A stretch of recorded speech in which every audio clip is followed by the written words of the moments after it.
Shalom, shalom, mes bien-aimés. Je vous salue tous dans le nom glorieux de notre Père, Jésus-Christ. Nous sommes arrivés à notre temps d'édification, mes bien-aimés. C'est l'heure à laquelle nous écoutons la parole de Dieu. C'est l'heure à laquelle nous nous édifions au travers de la parole de Dieu. Nous voulons bénir le Seigneur. Ton Père soit béni, soit glorifié. Nous te disons merci pour ce moment que tu nous accordes encore pour écouter ta parole. Seigneur éternel, ô Dieu, je m'abandonne dans ta main, corps, âme, esprit. Laisse que, ô Père, ce qui sort de ma bouche, éternel des amours, Dieu, ne vienne que de toi. Laisse, éternel des amours, Dieu, que ce qui sort de ma bouche donne la vie. Merci pour le Saint-Esprit de Dieu qui prend le contrôle de toutes choses. Merci pour le Saint-Esprit de Dieu qui se manifeste puissamment. Laisse, éternel des amours, ô Dieu, que la gloire te revienne. Bénis toute personne qui écoute cette parole. Au nom de Jésus, nous avons ainsi prié. Amen. Bien-aimés, le thème de notre exhortation de ce jour est intitulé « Réclame ton relèvement ». Réclame ton relèvement. Nous le lisons, nous allons lire notre texte de base qui est dans le psaume 119, le verset 28. Il est écrit, je lis au nom de Jésus, « Mon âme pleure de chagrin, relève-moi selon ta parole. » Mon âme pleure de chagrin, relève-moi selon ta parole. Bien-aimé, le verset que nous venons de lire décrit une personne qui est dans la détresse, une personne qui est dans l'amertume, une personne qui est dans la souffrance et son âme pleure de chagrin. C'est une personne fortement attristée. C'est une personne fortement éprouvée. Il nous arrive, mes bien-aimés, ce que nous vivons, ce que nous traversons, nous fait pleurer. Nous pouvons sourire, nous sourions, mais au-dedans de nous, on pleure. On peut faire bonne mine dans l'assemblée, mais une fois devant notre réalité, on pleure. Nous sommes au bas de l'échelle. Peut-être que tu as perdu ton mariage, ton boulot ou encore ton commerce a chuté, bien-aimé. Mais laisse-moi te dire que le relèvement existe. Le rétablissement existe. Avec Dieu, rien ne se perd définitivement. C'est possible de se relever. Bien-aimé, le relèvement, c'est l'acte de se remettre d'une chute, qu'elle soit physique ou spirituelle, mais grâce au soutien de Dieu. Donc, c'est l'acte de se remettre d'une chute, physique ou spirituelle. Bien-aimé, Dieu est celui qui relève ceux qui tombent. Il est celui qui guérit les cœurs brisés. Le psalmiste du psaume 119, le verset 18, se souvient que Dieu nous a fait la promesse de nous relever après chaque chute. Donc, celui qui a écrit le psaume 119, il s'est souvenu que, et il sait que Dieu nous a fait la promesse de nous relever. Car la Bible dit, 7 fois le juste tombe et 7 fois il se relève. Dieu relève les affligés, mes bien-aimés, et il fortifie les faibles. Alors, il se tourne vers Dieu. Le psalmiste se tourne vers Dieu, pas avec ses propres paroles, mais conformément à la parole de Dieu. Il dit, relève-moi selon ta parole. Donc là, il sait que la parole de Dieu parle du relèvement. Il sait que le Seigneur nous a fait la promesse de nous relever après toutes nos tracasseries. Quand nous tombons, le Seigneur nous relève. Il dit, relève-moi selon ta parole. Nous avons des afflictions multiformes, mes bien-aimés. On peut être affligé par la perte d'un enfant. On peut être affligé par la perte de sa santé. On peut être affligé par la perte du mariage, etc. Mais le psalmiste sait que à chaque situation correspond une promesse donnée, une promesse de restauration, une promesse de restitution, une promesse de relèvement.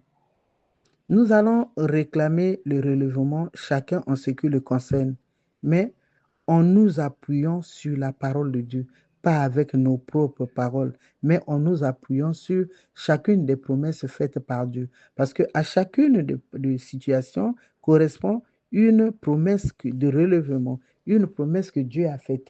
Il dit, relève-moi selon ta parole. Le psalmiste savait que quand il dit Seigneur, relève-moi, il n'y a aucune référence. Mais il faut euh, euh, l'harmoniser, il faut citer, il faut ramener Dieu, rappeler à Dieu les promesses qu'il a eu à faire en ce qui concerne notre relèvement. Nous avons un bel exemple, mes bien-aimés, de la promesse de relèvement dans la Bible, dans le livre de Jérémie 33, le verset 6. Il est écrit, Dieu dit, voici, je les donnerai, voici, je lui donnerai la guérison et la santé. Je les guérirai et je leur ouvrirai une source abondante de paix et de fidélité. Je ramènerai les captifs de Juda et les captifs d'Israël et je les rétablirai comme autrefois. Alléluia, mes bien-aimés. Dieu dit, je les rétablirai comme autrefois. Ici, cette promesse englobe toutes les situations. Seigneur, relève-moi, car tu as dit, tu nous rétabliras comme autrefois. Bien-aimé, Israël d'aujourd'hui, c'est toi et moi. Qu'est-ce que tu avais que tu as perdu? Qu'est-ce qui t'a mené au bas de la fosse? Qu'est-ce qui t'a mené au fond du trou? Mais Dieu dit, et nous venons de lire, qu'il nous rétablira comme autrefois. Donc, notre thème est intitulé Revendique ton relèvement.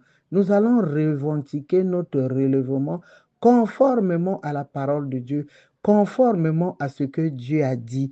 Nous n'allons pas citer des paroles ou des prières en l'air, mais nous allons ramener Dieu à sa parole. Dis Seigneur, tu as dit, c'était une promesse, c'est une promesse de rétablissement, une promesse de restitution. Dieu est fidèle. Donc, il nous faut dire, Seigneur, tu as dit, je les rétablirai comme autrefois.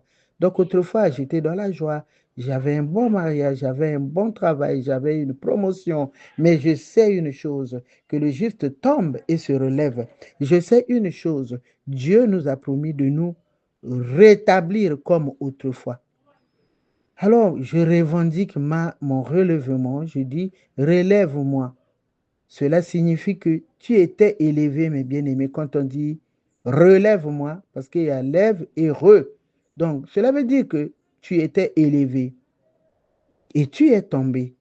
Il faut qu'on te relève à nouveau.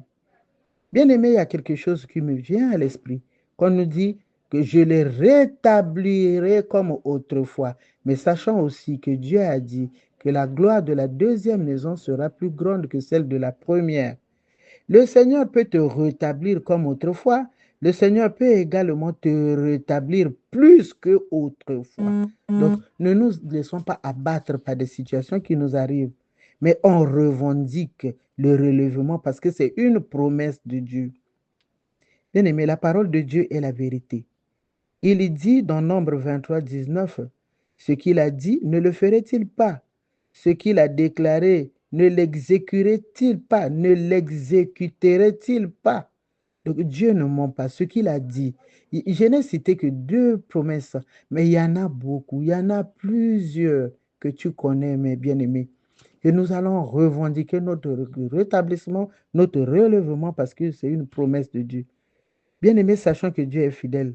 Le psalmiste dit, relève-moi selon ta parole. Qu'est-ce que tu as dit pour ta situation, bien-aimé? Qu'est-ce que Dieu a dit pour ta situation? Réclame-le à Dieu. Dis-le lui. Qu'est-ce que Dieu a dit? Il dit qu'il nous remplacera ce que les sauterelles ont dévoré. Tout ce qui a été dévoré dans ta vie, tout ce qui a été dévoré dans ta vie, bien-aimé, Dieu dit, il le remplacera. Donc, point d'un besoin, quand nous tombons, quand nous sommes au bas de l'échelle, quand nous sommes dans des difficultés, quand nous traversons des situations difficiles, nous devons nous rappeler que le Seigneur nous a fait la promesse de nous relever. Alors, bien-aimé, je t'appelle à revendiquer ton relèvement. Je t'appelle, je t'exhorte à revendiquer ton relèvement, afin que le Seigneur te restitue ce qui était perdu, afin que le Seigneur puisse te rétablir comme autrefois, afin qu'il puisse te rétablir, même plus que autrefois. Que le Seigneur bénisse sa parole.